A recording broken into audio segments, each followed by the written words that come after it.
कहाँ रहते हो इतनी देर तक? रखे रखे खाना भी ठंडा हो जाता है और आग भी इतनी नहीं होती कि मैं दोबारा गर्म कर सकूं। और जरा देखो, पूरे गांव में सोता पड़ गया है। अरे अभी तो 10 भी नहीं बजे अम्मी। यहाँ के मुर्दा दिल इंसान अगर सरे शाम ही सो जाएं तो कोई क्या करे। अरे यूरोप में तो लोग 12-1 बजे तक सैर सपाटा करते हैं। जिंदगी के मजे उड़ाना कोई उनसे सीखे। 1 बजे से पहले कोई नहीं सोता वहाँ। अच्छा, तो फिर 8-10 बजे से पहले सोकर भी नहीं उठते होंगे? अरे नहीं अम्मी, वो लोग तो सुबह 6 बजे ही उठ जाते हैं। वो क्या है कि हमारे मुल्क के लोगों को देर तक सोने की आदत है, रात 10 बजे से सुबह 6 बजे तक। अच्छा। अरे भाई, अगर कोई 8 घंटा सोएगा तो काम क्या करेगा।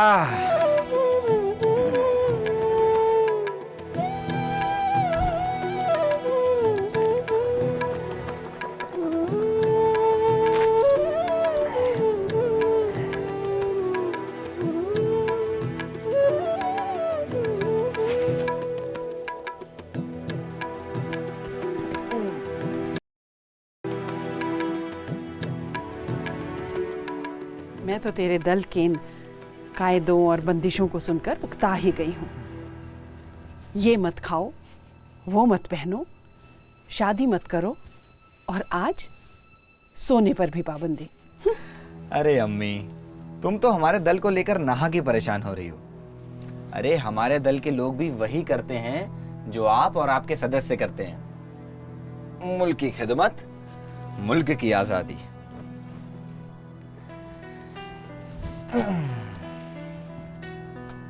अच्छा, ये तो बता, तेरे दल का कोई दफ्तर भी है? है क्यों नहीं? कितने मेंबर हैं? अभी तो खैर 25 ही हैं, पर वो 25 ऐसा काम कर सकते हैं जो आपकी राह पर चलकर 25,000 भी नहीं कर सकते अम्मी। सलीम के अब्बू भी महात्मा गांधी के अहिंसा और सत्याग्रह से मुतासिर होकर जंग में कूदे और 10 साल पहले इसी जंग में शहीद हो गए। तब से उनके आज़ादी के ख्वाब को पूरा करने के लिए मैं जंग लड़ रही हूँ। जुलूस और अनशन ही आज़ादी की जंग का सबसे बड़ा हथियार है। नेहरू जी और दुनिया के बड़े बड़े नेता भी इसके मुरीद हैं, लेकिन मेरा बेटा वो अहिंसा को बुज़दिली समझता है। दुश्मन को सुधारने की जगह मार डालने में यकीन रखता है। इसलिए नई उम्र के लड़कों के दल में शामिल हो गया। या अल्लाह, अमन और भाईचारे की राह बंदूक की गोली या खंजर से कभी नहीं गुजरती। मेरे बच्चे को अक्ल दे अल्लाह, उसे अहिंसा की रोशनी दिखा। देखो अम्मी, मेरे दल की खबर किसी को मत देना। पुलिस हमारी फिराक में रहती है और सबसे पहले मुसीबत मुझ पर ही टूटेगी। उस रास्ते पे जाता ही क्यों है पगले, जिस रास्ते पर पुलिस तेरे पीछे हो? वापस आ जा अहिंसा के रास्ते पर। मुझे नहीं लगता अम्मी कि जुलूस और अनशन से हमें आज़ादी मिल सकती है। अरे ये तो बेबसी और कमजोरी का साफ ऐलान है। खुद को भूखा रखकर या गीत गाने से कौमें आज़ाद नहीं होती, उसके लिए कीमत चुकानी पड़ती है अम्मी, कीमत। तो क्या उसकी कीमत हम नहीं दे रहे हैं बेटे? क्या हमारे लाखों लोग जेलों में बंद नहीं हैं? क्या हमने लाठियां और डंडे नहीं खाए? क्या हमने अपनी जायदादें जब्त नहीं करवाई? तो क्या मिला अम्मी, क्या मिला हमें इन सब से? और अंग्रेजों का भी इन सब से क्या नुकसान हो गया? हाँ, अरे मैं तो कहता हूँ कि अगर 1-1 हज़ार फिरंगियों का कत्ल कर दिया जाए ना, तो फौरन हमें आज़ादी मिल सकती है। किसी का कत्ल करना अल्लाह के हुक्म के खिलाफ है। किसी को गुलाम बनाना भी तो अल्लाह के उसूलों के खिलाफ है ना अम्मी। और क्या यह बात आप उन फिरंगियों को समझा सकती हैं? अरे अगर वो फिरंगी समझ जाएं तो सारा झगड़ा ही मिट जाए। याद रखो अम्मी, एक गोरे अफसर का कत्ल करके जितना खौफ हुकूमत पर छाता है ना, अरे उतना तो 1,000 जुलूसों से भी मुमकिन नहीं। अम्मी आप अंदर जाके सो जाइए, मैं यहीं सोऊंगा। ये बाहर सोने का कायदा भी तेरे दल वालों ने ही बनाया होगा।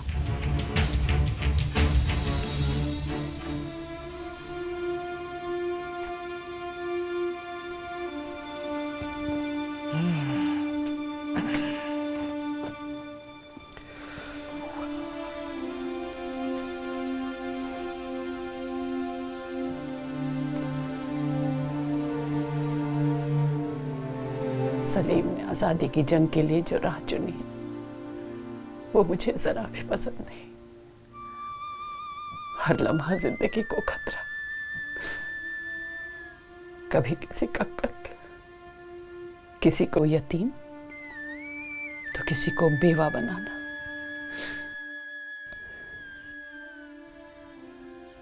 ये तो अल्लाह का इंसाफ नहीं।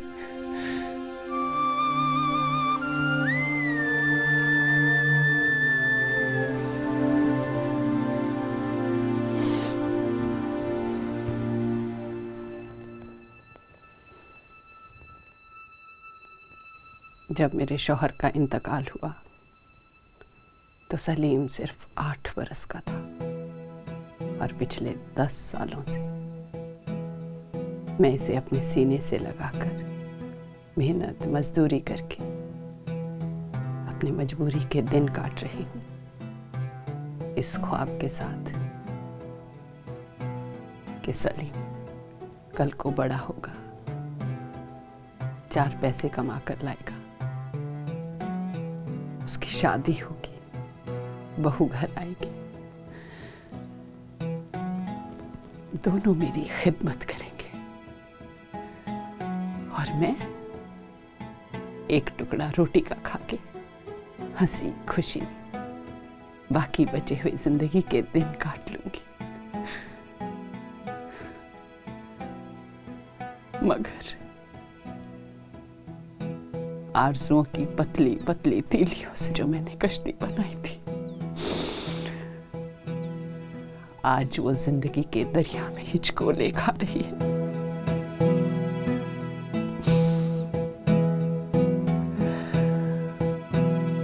या अल्लाह,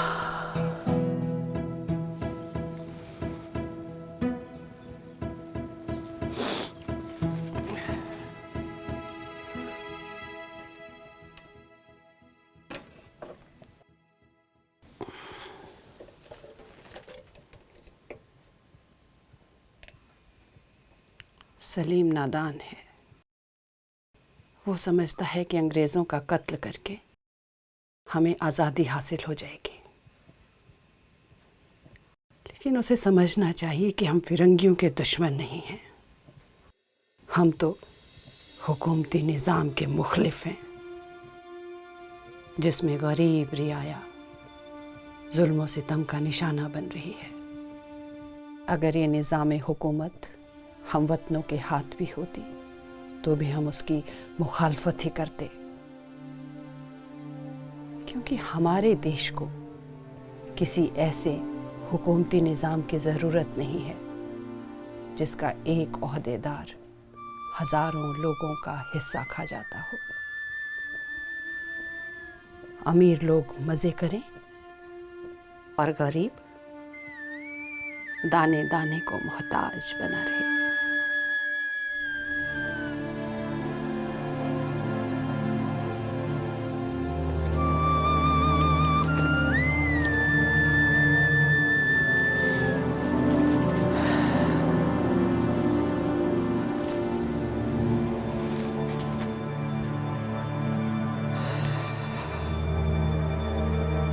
सलीम जिस रास्ते पर जा रहा है वहाँ कदम कदम पर मौत है,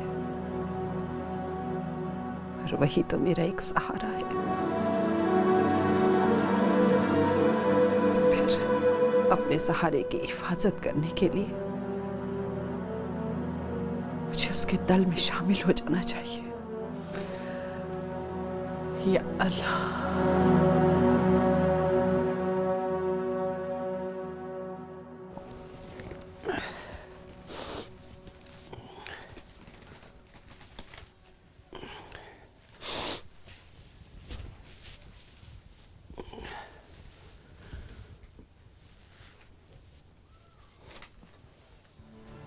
ये सुबह तो हर रोज होगी।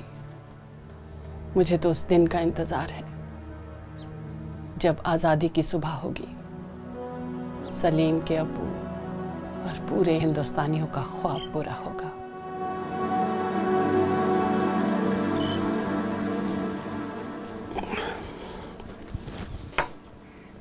सलीम ने आज मुझे जल्दी उठाने के लिए कहा था, या अल्लाह, सलीम बिस्तर पर नहीं है। मुझे बताए बगैर वो कहाँ चला गया? पहले तो ऐसा कभी नहीं हुआ। वो जहां भी हो, खुदा से सलामत रखे।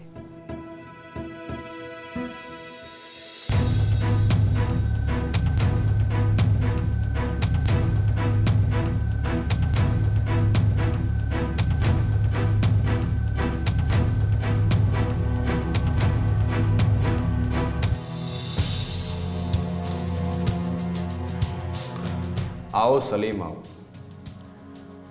तुम हमारे दल का नायाब हीरा हो। रात को तुमने अपना काम बखूबी किया। तुमने पुलिस कमिश्नर के कल के प्रोग्राम शेड्यूल की जानकारी हासिल की।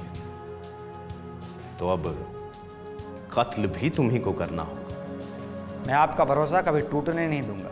हमें यकीन है सलीम, और हम ये भी जानते हैं कि तुम्हारी अम्मी तुम्हें दल से अलग करने की कोशिश कर रही है। कहीं आप हम पर जासूसी तो नहीं करवा रहे? करवाना पड़ता है, कभी कभी करवाना पड़ता है, ताकि कहीं कभी साजिश हो तो हम अपने को महफूज रखें, मसलन गद्दारी। लेकिन तुम एक सच्चे वतन परस्त हो। इस गुस्ताखी के लिए मैं माफी चाहता हूं। अरे तुम अब तक खड़े क्यों? बैठो। जी, बैठने के लिए आपके हुक्म का इंतजार ही कर रहा था। अब जनाब की नजर हम पर घंटे भर बाद पड़ी। खैर, मुझे उम्मीद है तुमने मुझे माफ कर दिया।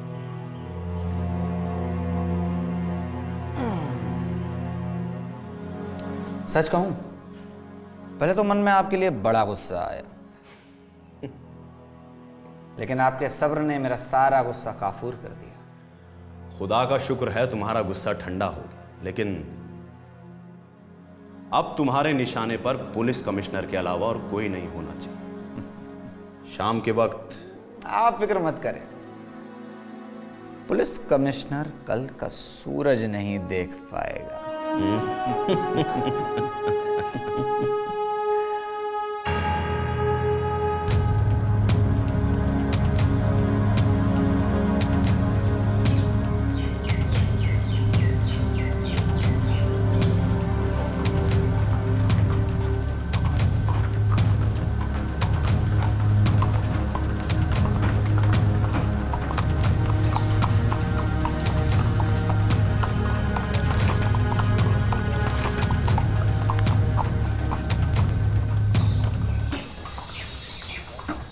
पुलिस कमिश्नर कल सुबह का सूरज नहीं देखेगा।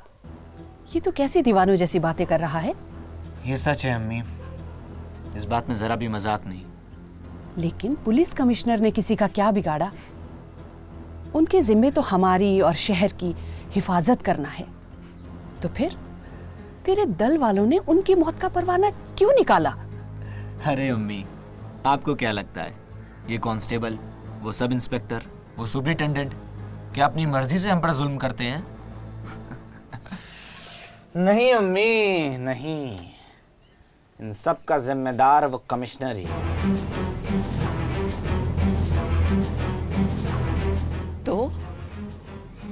तो क्या तू उसका कत्ल कर देगा? जरूरी है अम्मी। अरे उसका इतना ही जुर्म काफी है कि वो इस निजाम हुकूमत का एक खास पुर्जा है जो हमारे मुल्क को बर्बाद कर देगा। अरे उसका उन फिरंगियों के साथ होना ही उसका सबसे बड़ा गुनाह है। सलीम आज नहीं रुकने वाला। ये कत्ल करके जेल जाएगा और मैं अकेली रह जाऊंगी। नहीं नहीं, मैं सलीम को एक बार समझाने की फिर कोशिश करती हूँ। अम्मी क्या सोचने लगी? बेटा सलीम, मैंने आज तक कभी तुमसे कुछ नहीं मांगा, पर आज मैं तुमसे कुछ मांगना चाहती हूँ। बोलो, पूरी करोगे ना अपनी अम्मी की मुराद? अम्मी, आपको पूछने की कोई जरूरत नहीं। क्या मैंने कभी आपके किसी हुक्म से इनकार किया है? नहीं ना? बोलो अम्मी, बोलो। तो फिर अलग हो जाओ अपने दल से। ये नामुमकिन है अम्मी। देखो बेटा, तुम्हारी अम्मी तुम्हारे आगे दोनों हाथ जोड़कर भीख मांगती है। अपनी अम्मी पर ये एहसान कर दो बेटा, एहसान कर दो अपनी अम्मी पर। बस करो अम्मी, बस करो। तुमने मुझे ये जिंदगी दी है और मैं हंसते हंसते अपनी जिंदगी तुम्हारे कदमों में निछावर कर सकता हूँ अम्मी।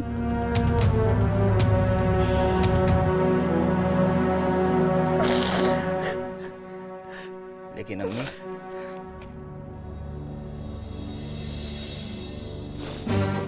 लेकिन भारत माता ने मुझे और तुम्हें दोनों को जिंदगी दी है। इसका हक सबसे बड़ा है अम्मी, और सबसे पहले याद रखो अम्मी,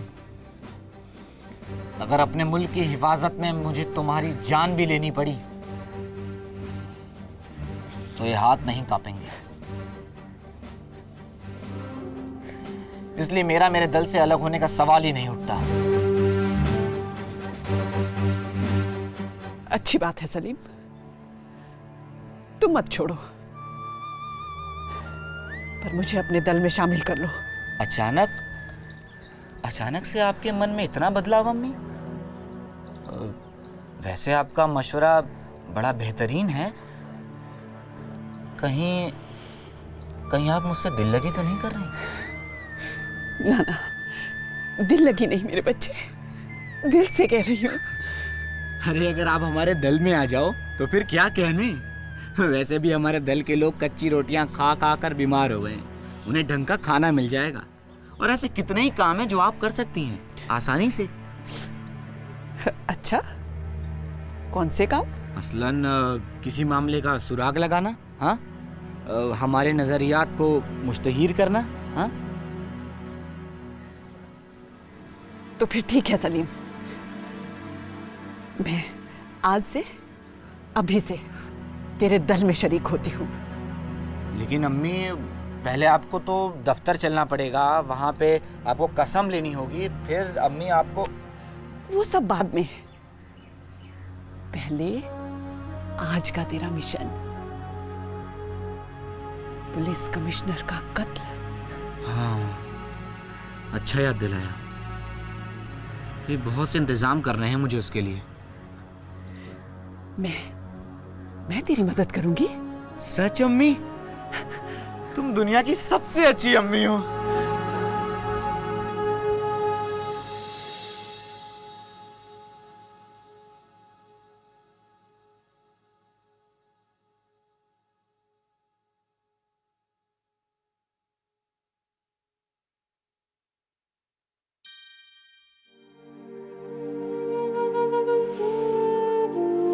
आज मेरे हाथों पुलिस कमिश्नर का कत्ल होगा। मुल्क परस्तों की शान में यह काम एक नज़ीर होगा, लेकिन फिरंगियों की नज़र में मैं एक कातिल, एक संगीन गुनहगार बन जाऊंगा। पकड़ा गया तो फांसी होगी। इसलिए ऐ दुनिया की रंगीनियों रुखसत, ऐ जिंदगी की बहारों रुखसत, ऐ मीठे जख्मों रुखसत, ऐ मेरे हमवतनों, अपने इस बदकिस्मत खादिम के लिए खुदा से दुआ करना। जिंदगी बहुत प्यारी चीज है,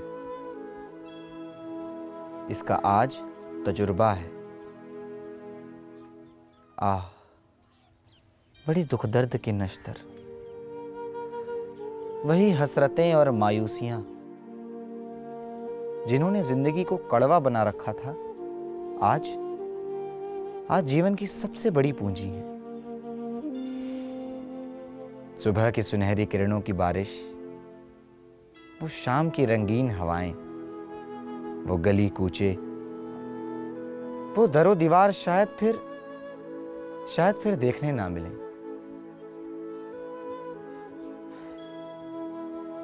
जिंदगी बंदिशों का नाम है, और बंदिशें एक एक करके टूट रही हैं। जिंदगी का शीराजा बिखरा जा रहा है दिल की आज़ादी, आओ तुम्हें ना उम्मीदों की कब्र में दफन कर दूं। खुदा से यही दुआ है कि हमारा हमवतन फले फूले, मेरा मुल्क लहलहाए। हमारा क्या और हमारी हस्ती ही क्या, मगर गुलशन बुलबुलों से खाली न रहेगा, खाली न रहेगा, खाली न रहेगा।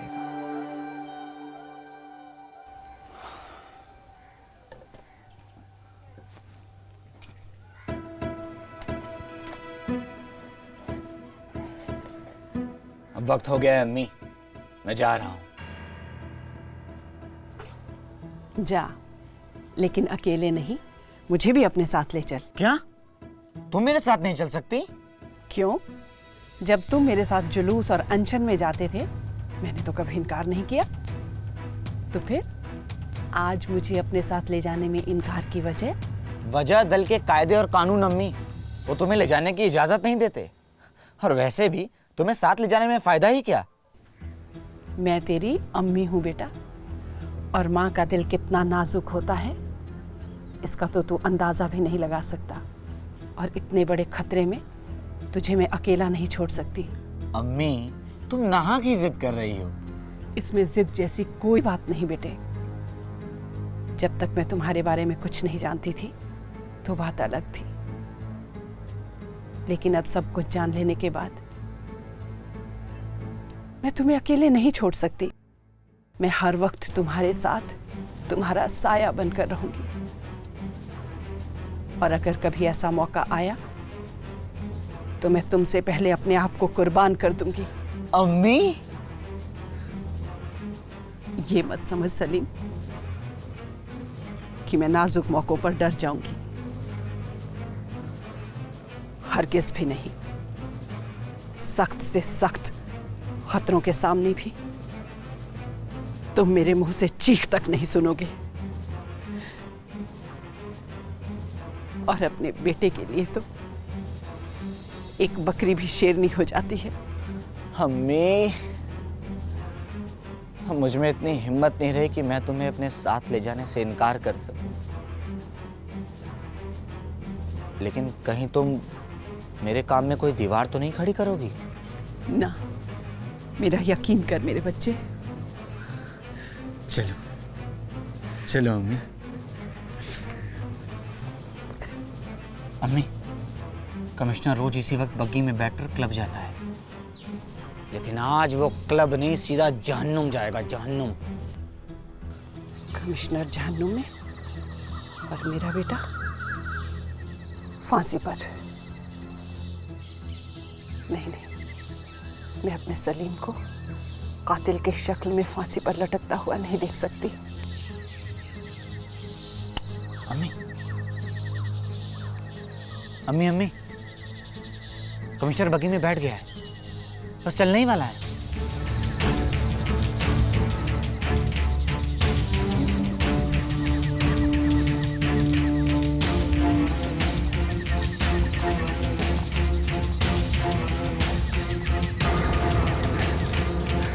और ये क्या किया अम्मी? इतना सुनहरा मौका था ये। पता नहीं सलीम, मैं जज्बाती हो गई थी। पर क्लब से लौटते वक्त मैं उसे नहीं छोड़ूंगा, किसी भी कीमत पर नहीं छोड़ूंगा। मेरे बेटे के मन में मुल्क और कौम की खिदमत का कितना बड़ा जज्बा है, कितनी उमंग है, कितना दर्द है। अपनी जान जोखिम में डालकर भी ये इस काम को पूरा करना चाहता है। काश इसके ये जज्बात हिंसा के चंगुल से मुक्त हो पाते तो कितना अच्छा होता। अगर ये किसी गरीब की हिमायत करता हुआ सूली पर चढ़ जाता तो मैं रोती ज़रूर, मगर फ़क्र से सर उठाकर।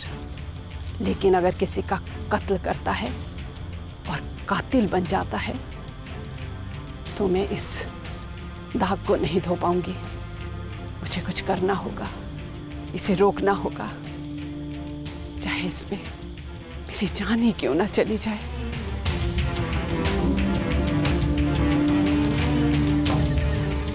अम्मी,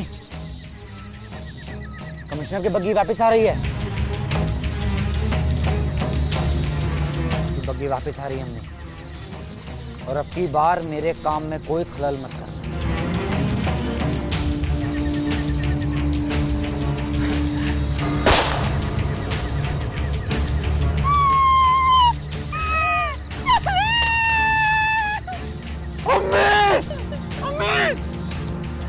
अम्मी क्या किया? अम्मी क्यों किया ऐसा? सलीम, मैं तुझे कातिल की शक्ल में नहीं देख सकती थी बेटा। अम्मी मैंने तेरे हाथ कत्ल होने से बचाया। यही मेरी मुराद थी, यही मेरी तमन्ना। अम्मी नहीं अम्मी, अब मेरे जाने का वक्त आ गया है। तुम ऐसा क्यों कह रही हो अम्मी? तुम्हें कुछ नहीं होगा अम्मी, तुम्हें कुछ भी नहीं होगा। अपनी मरती हुई अम्मी से वादा कर, वादा करके तू हिंसा के नहीं अहिंसा के रास्ते पर चलेगा। तू वादा कर। मैं वादा करता हूँ अम्मी। तू कातिल नहीं, इंसानियत की राह पर चलेगा। मैं वादा करता हूँ अम्मी। मैं वादा करता हूँ, तुमको वादा करता हूँ अम्मी। अम्मी सलीम, अम्मी अब मुझे मेरे मरने का कोई गम नहीं। नहीं देखो अम्मी, नहीं अम्मी, अब मैं एक कातिल की अम्मी नहीं कहलाऊंगी। नहीं अम्मी, अम्मी, अम्मी, अम्मी।